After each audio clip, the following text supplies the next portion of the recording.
everything that we're covering today is going to be related to the ideal gas law. How many people have seen this law in some class they've had before? So a majority of you. I think the last time that I saw this before taking physics was in a chemistry class. So ideal gas law is just defined by its equation, PV equals nRT. So hopefully that's something you've heard before. If not, I got a little earworm that'll get into your brain and never get out. My high school teacher sang this, so he would go around singing, PV equals nRT, doo-dah, doo-dah. Now you'll never forget. Yeah, great. Okay, so the first thing, we're just generally talking about where this law came about. So we start out with a small amount of gas in some kind of closed container, small amount being like a mole of gas. So we know a mole was like 10 to the 23rd molecules. That's a lot, but in terms of like quantities of gas, it's actually not that much. So we put it in some kind of fixed container, so it's got a constant volume. Make sure its temperature is not changing. And then you put the pressure gauge at the top. We saw these last week with that constant volume. Now I'm forgetting the whole name. What was it called? The constant volume gas thermometer. Big long name. So it had the pressure gauge at the top, so you could figure out what the pressure of the gas was. So that's kind of the container we're thinking of. So with a really small amount of gas at a certain temperature, then we see that any gas is going to have about the same pressure.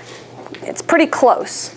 As the gas density decreases, so you remove even more gas from that cylinder, the pressure values for various gases are all going to kind of converge on the same value. So that means that we can get these universal equations here that says for any gas, these properties are going to be true. So as long as gas density is low, it doesn't even matter if you have a pure substance like all oxygen, because we said that with small gas densities, then all these gases would fall in the same plot if you did like pressure as a function of temperature. So you can just fill your canister with a little tiny bit of air, and we know air is made up of what? What are some of the gases in air? Argon? Let's hope not.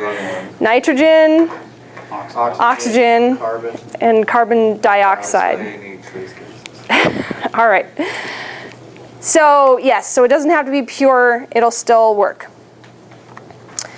So let's talk about all the variables in this equation. The first three on this slide are things we've talked about before. So pressure.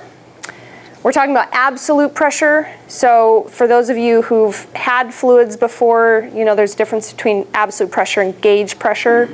So absolute pressure is just like it sounds. This is the pressure.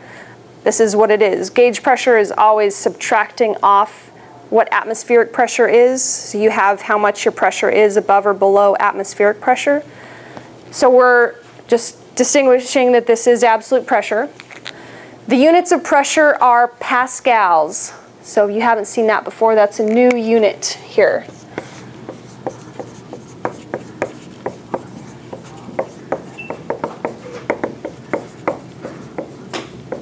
And a pascal is written PA, and it is an SI unit, and it can be broken up as a Newton per meter squared. The one you've probably heard of is pounds per square inch. That's what we use in America. Or atmospheres, 1 atmosphere. So you can measure based on, you know, if you're a scuba diver or a skydiver, then you're dealing with going from like 1 atmosphere pressure here at sea level and increasing, or let's see, decreasing that pressure as you gain altitude, or increasing that pressure as you go into the ocean. So here's some conversions that are pretty handy to have. 1 atmosphere is 1.01 times 10 to the 5th pascals, is 14.7 pounds per square inch. Okay, so that's pressure. The next one is volume. Hopefully this one doesn't really need much explanation. The SI units would be cubic meters. Frequently we're given volume in terms of liters, so here's a handy conversion to go from cubic meters to liters. 1 cubic meter is equal to 1,000 liters. And then we've got cubic feet and gallons as well.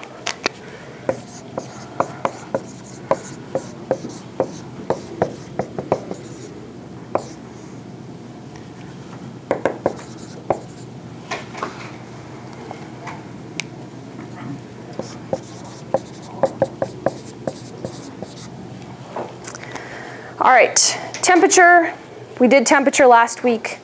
We just need to remember that when you're using the ideal gas law, your temperature has to be in Kelvin. Last week we had a lot of equations with delta T in them, and we established that as long as there's a change in temperature, it could be Celsius or Kelvin, that doesn't matter. This equation though, there's not a delta T there, it's just straight up T.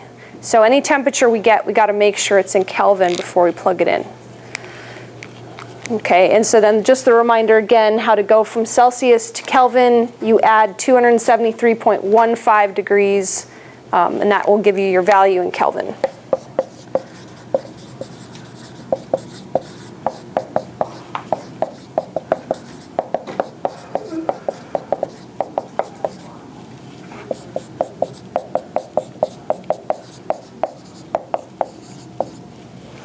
All right. Now the two remaining variables that are not necessarily intuitive for us. R is just a constant. It's called the gas constant. And it's got a value that's fairly easily to remember, 8.31 joules per mole times Kelvin.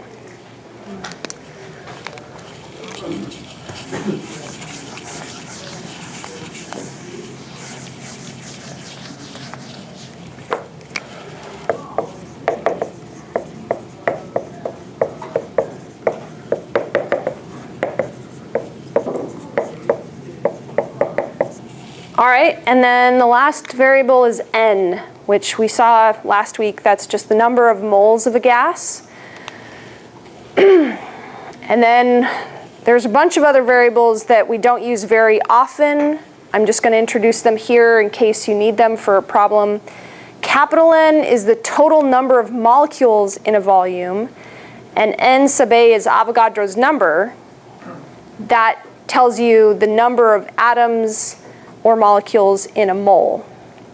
So to get little n, you take the total number of molecules in the volume, big N, and divide it by Avogadro's number, the number of molecules per mole. All right, and so in general, when we use n, little n,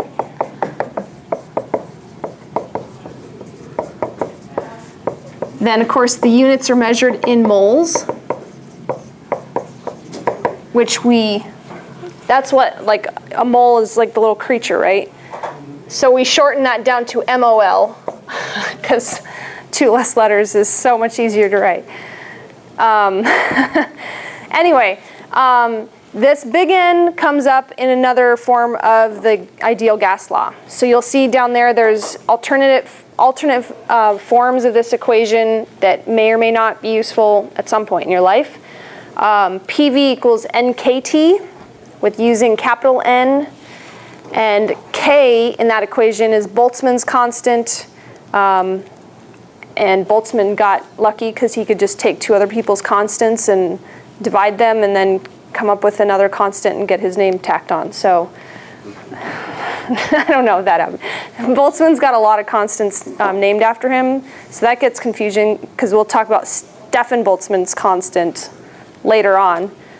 And then another form of the ideal gas law is this one right here. PV equals little m over big M times RT. Little m is, again, the mass of the substance, so that's nothing new. Big M is the molar mass. So, you know, every element is going to have a specific molar mass, something that you can look up in a table.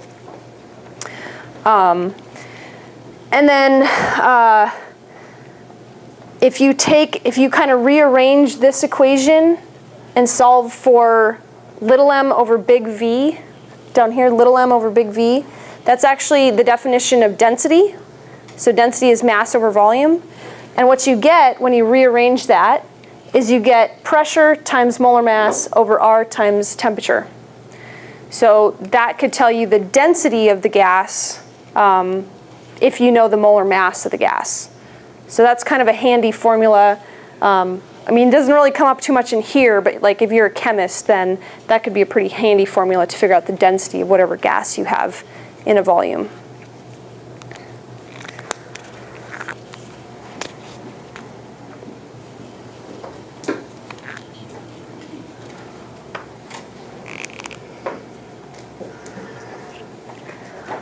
All right, any questions on these variables or the ideal gas law so far?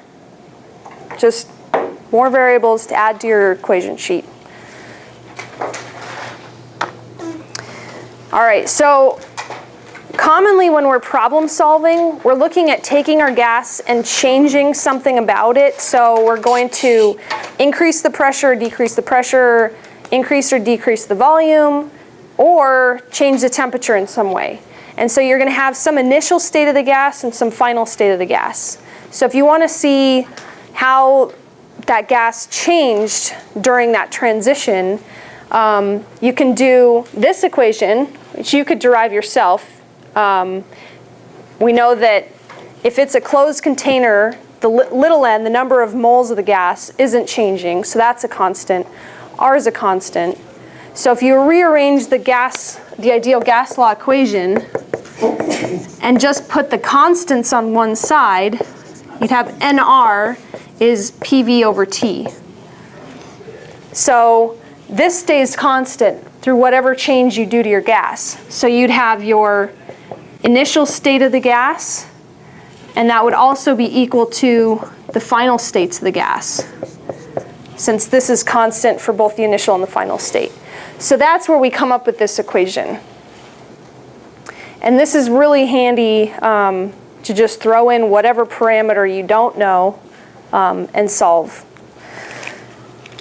So I think next we're going to actually do some problem solving. All right, so our first clicker question from chapter 18. A quantity of ideal gas is contained in a balloon. Initially, the gas temperature is 27 degrees Celsius. You double the pressure on the balloon and change the temperature so that the balloon shrinks to 1/4 of its original volume. What is the new temperature of the gas?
I see a few people still working out their calculations, so I'll give you a few more minutes, or a minute or so.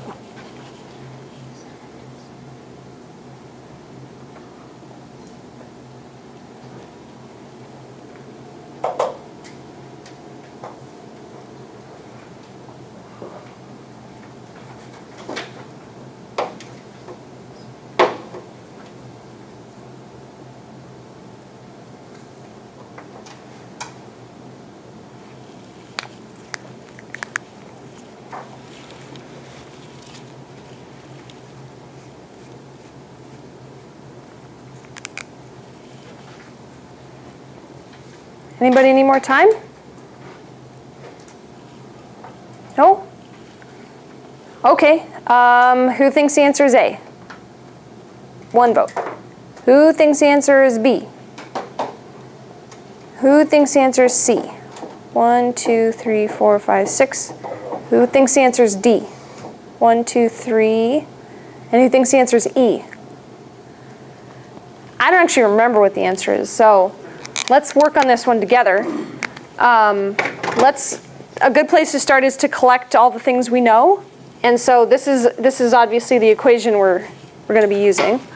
So we've got PI, which is some value, VI, which is some value, and TI, that's actually given, 27 degrees Celsius. We know that PF says that we double the pressure, so PF is equal to 2 PI. And then we quarter the volume, so VF would be 1/4 times the initial volume. And what we're looking for is TF. What's that? All right, so before I proceed to plug and chug, what's something I have to do first? Change it to Kelvin. Yeah, thanks, Ben. I got to change it. So did you do that? What did you get? 273 plus. Wait. Yeah, 273 plus 300.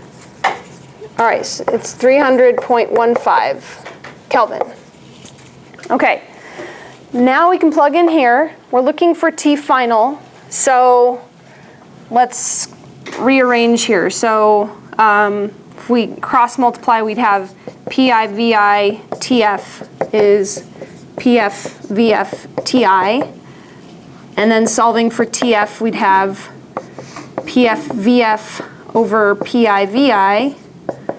And then that whole thing would be multiplied by TI. Okay. So at first, if you look at this, you're like, well, we really don't have any numbers here, so what do we do? But this ratio is awesome because you're going to see a whole lot of stuff cancel when you just plug in the relationships we know. We know PF is 2 PI. And we know VF is 1/4 VI. And we put PI and VI in the denominator, and what happens? They go away. Goes away PI, goes away VI, and then we're left with TI. Okay. So what does this fraction leave us with? 1/2. All right. So 1/2 TI. TI is 300.15 kelvins. So what would 1/2 of that be? 150 something. Okay. All right, so that's in Kelvin, and what do we got to do to get it back to Celsius? Subtract. Yeah, so then we subtract 273.15, and this is going to be some kind of negative, right? So it's either answer D or E, and is D? Yeah. 123 something. These are rounded, so something like that. Yeah, so negative 123 degrees Celsius. All right, so most people didn't guess the correct answer. So those of you who are brave want to tell me what tripped you up on this problem? Didn't change to Kelvin. Yeah, that's easy mistake to make. I would guess that if you didn't change it, like a lot of people voted for B, right? Was it B? A. Was it A? I don't remember which. Whoever, there's a whole bunch of people voted for one of A, B, or C. My guess is that's what you get if you don't convert to Kelvin. Yeah, so that's probably the biggest area of difficulty. Anything else difficult here is just algebra. Yeah, plugging and chugging. Okay. Yeah, so that's a good thing to remember is we've got to convert to Kelvin, otherwise our numbers don't work. All right, we're going to take a peek at some of the examples I'm not going to go into like super in-depth problem solving today because we have so much to cover. So if there's a problem that you just like don't get what we're doing and you just say, hey, let's just do it, then let me know. I don't want to be going too fast for anybody. All right, so example 18.2 is a really similar example to what we just did. We have this equation and we're rearranging it for T final. The problem says, in an automobile engine, a mixture of air and vaporized gas is compressed in the cylinders before being ignited. A typical engine has a compression ratio of 9:1. That is, the gas in the cylinder is compressed to 1/9 of its original volume. Okay, so that's similar to what we had here. V final is equal to 1/9 V initial. That's what we have for this problem. And then it says, the exhaust valves are closed during compression, so the quantity of gas is constant. What is the final temperature of the compressed gas if its initial temperature is 27 degrees Celsius? Hey, that's the same as this problem. And the initial and final pressure are 1 atmosphere and 21.7 atmospheres, respectively. So in addition to converting to Kelvin, what's something else we have to convert? The pressure, yeah. This is the book's favorite thing to do. They like to make sure we can convert everything, yeah. So once we do the conversions, then it's very similar to this. In fact, the rearranged formula is exactly what we would be using. We were just plugging in the new numbers that we have here. And so... It shows in here is 1.013 times 10 to the 5th EA. Is that right? Yeah, they're giving you more digits, so you can use this. 0.01 is accurate. Yeah. Yep. So, any questions on 18.2? Yeah, Leland? Why does it mention the quantity of the gas is constant? Like, if it wasn't, what would be changing in our... Well, then we couldn't do this. So what we're saying is that because the quantity of gas is constant, we can say that NR is true for both the initial and the final state. But if you, say, have a leaky piston and it's allowing gas to leak out every time, then N is no longer constant, and so this relationship wouldn't be constant. So you'd actually have to, in that case, you'd have to put N in here, and you'd have to know how much is lost on each stroke. The engine's going to be like the best example we have today for like a real-world application for the ideal gas law. So you'll see this one come back again and again and again. Okay, example 18.3. Oh, this is kind of like your question. So 18.3, we actually have a change in the number of molecules. An empty aluminum scuba tank contains 11 liters of air. Is that 11? Mm-hmm. Okay, looks like a typo. At 21 degrees Celsius and 1 atmosphere. When the tank is filled rapidly from a compressor, the air temperature is 42 degrees Celsius and gauge pressure is 2.1 times 10 to the 7th pascals. What mass of air was added? So I think all that information about the makeup of air is superfluous. We don't need any of that for solving here. We just need to convert, let's see, 11 liters is our volume, so we've got to convert that to what? Cubic meters, yep. And then, again, the temperature they are giving us in Celsius, we have to convert that to Kelvin. They tell us that it starts out at 1 atmosphere, so that we can just grab this relationship straight out. That's fine. But when they add gas, then they throw a second curveball into this problem. They say that the new pressure is the gauge pressure of 2.1 times 10 to the 7th pascals. So we actually have to do a little calculation to figure out what P2 is. Let's see.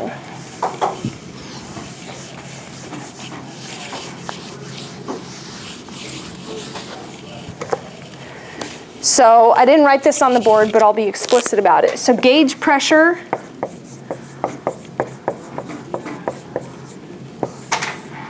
would be whatever your pressure valve reads minus atmospheric pressure.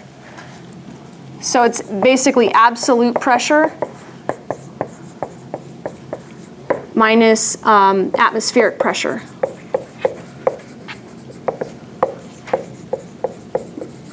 So for example, 18.3, what's the gauge pressure they gave?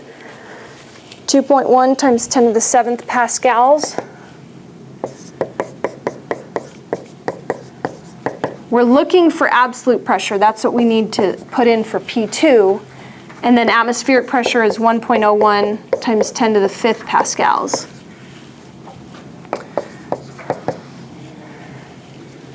So the 10 to the 7th versus 10 to the 5th means that our number is still going to be like 2.1 something. In fact, they just say 2.11.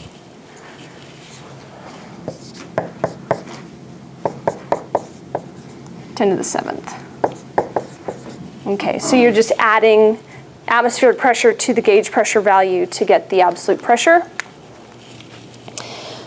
And then the volume. So you'll notice for N2 in this problem, the volume is still the same as V1. So V2 equals V1. So why does V2 equal V1?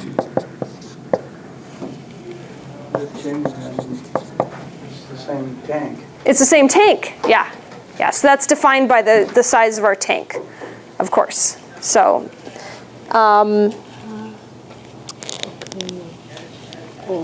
then the only thing, so we've got our two temperature values. Yeah, so we're just solving here for N1 and N2. Okay, so that's P1, V1 over, what's it? RT1. And then, yeah. So any questions on this problem? Again, the book is just like forcing you to do as many conversions as you can. As far as the actual calculation part, it's seemed pretty straightforward. We're just rearranging the ideal gas law. All right.